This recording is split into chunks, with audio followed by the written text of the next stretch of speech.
جہاں تک معاشی استحکام کا تعلق ہے تو اس میں سب سے پہلی بات یہ ہے کہ میں صوبوں کا شکریہ ادا کرنا چاہوں گا جنہوں نے IMF کے پروگرام کو منظور کروانے میں وفاق کی پوری مدد کی۔ میں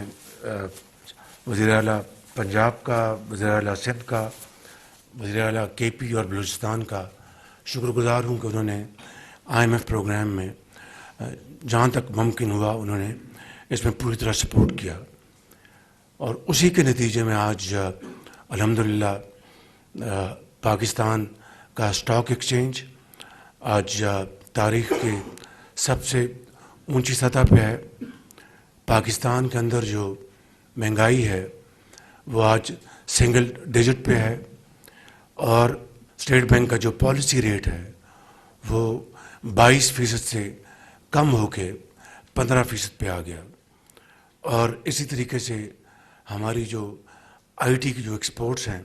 اس میں ریکارڈ اضافہ ہوا۔ ہماری جو بیرونی جو ترسیلات ہیں ریمیٹنسز اس میں بہت سگنیفیکنٹ اضافہ ہے۔ تو یہ تمام اشاریے اس بات کی طرف اشارہ کر رہے ہیں کہ استحکام آہستہ آہستہ آ رہا ہے، لیکن اس کا مطلب یہ نہیں کہ ملک کی ترقی اور خوشحالی کے راستے کھل گئے ہیں۔ وہ تبھی ممکن ہوگا کہ ملک کے اندر سرمایہ کاری ہو، پاکستانی جو سرمایہ کار ہیں وہ سرمایہ کاری کریں، بیرونی سرمایہ کاری ہو، اور اس کی جو ڈائریکشن وہ یہی ہے کہ پہلے اندرونی سرمایہ کاری کے لیے سرمایہ کار وہ کرتے ہیں، اس کے بعد حوصلہ پا کر